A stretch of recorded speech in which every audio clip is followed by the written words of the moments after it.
Shalom Ibu Bapak, sahabat hidup yang berbahagia dalam Kristus. Kita bersyukur kepada Tuhan karena kita sudah selamatkan dalam Yesus. Ketika kita percaya Yesus, hari ini kita dapat kehormatan untuk belajar tema konseling. Tema saya ialah mengenal calon sebelum memilih menjadi pasangan hidup. Saya baca satu ayat dari Kejadian 24 ayat 12 firman Tuhan. Lalu berkatalah ia, Tuhan Allah Tuanku Abraham, buatlah kiranya tercapai tujuanku pada hari ini. Tunjukkanlah kasih setiamu kepada Tuanku Abraham. Nah, ini doa dari Eliezer, hamba Abraham, ketika pergi untuk mencari teman hidup bagi anak tuannya Abraham, yaitu Ishak. Dan dia berdoa kepada Tuhan. Dan kalau kita lihat lebih jauh ke dalam teks ini, dia memberita tanda. Dan kemudian tanda itu dipenuhi oleh Ribka. Dia tidak tahu siapa Ribka. Tapi kemudian cerita berlanjut.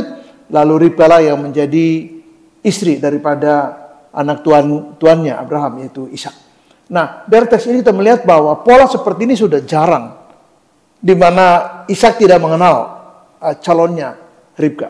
Tetapi Eliezer berdoa kepada Tuhan dan meminta supaya dia jangan sampai salah memilih. Atau jangan sampai salah melangkah.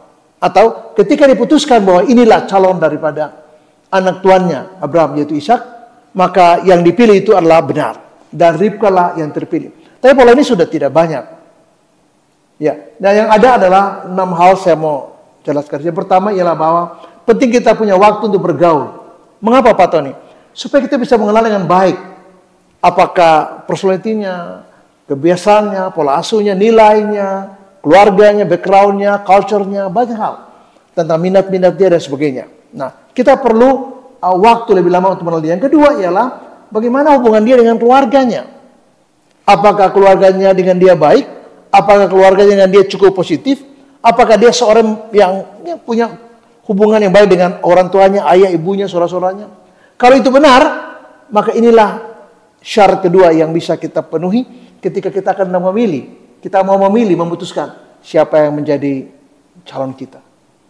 Hal yang ketiga adalah mempelajari bagaimana komunikasi dia seperti apa. Apakah dia positif, negatif, dia labil, dia mudah emosional, atau seperti apa. Bagaimana kalau dia bicara konstruktif, narasinya baik, atau bagaimana. Nah, kita harus pelajari tentang hal itu. Yang keempat ialah bagaimana dia punya kemampuan nggak untuk menyelesaikan masalah. Ini penting.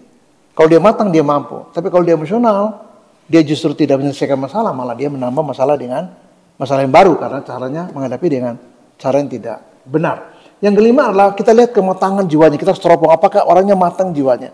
Apakah orangnya punya tanggung jawab. Apakah orangnya itu punya komitmen diri untuk memacu, bertumbuh. Apakah dia seorang yang stabil. Berpikir rasional, ini penting sekali. Kalau itu benar, ini syarat yang ke-5 yang perlu. Yang keenam ialah apakah dia seorang yang hidup benar di mata Tuhan? Apakah dia seorang bertobat sungguh-sungguh percaya pada Tuhan Yesus? Apakah dewasa dalam Kristus? Apakah imannya bertumbuh dalam Kristus? Sehingga kita tahu bahwa kita sedang mempertimbangkan seseorang yang bisa menjadi pasangan kita adalah orang yang sungguh-sungguh bertobat dan seorang yang sungguh-sungguh mengasihi Yesus. Dan itulah kunci yang paling utama ketika kita akan memilih dia sebagai pasangan hidup kita. Saya ingin closing renungan ini mengatakan begini. Jangan kita memilih sebelum kita mengenal lebih jauh. Kalau kita ingin mengenal, ya lakukanlah 6 hal itu. Supaya apa? Supaya kita jangan beli kucing dalam karung. Waktu kita memilih, kita tahu bahwa ini pilihan terbaik.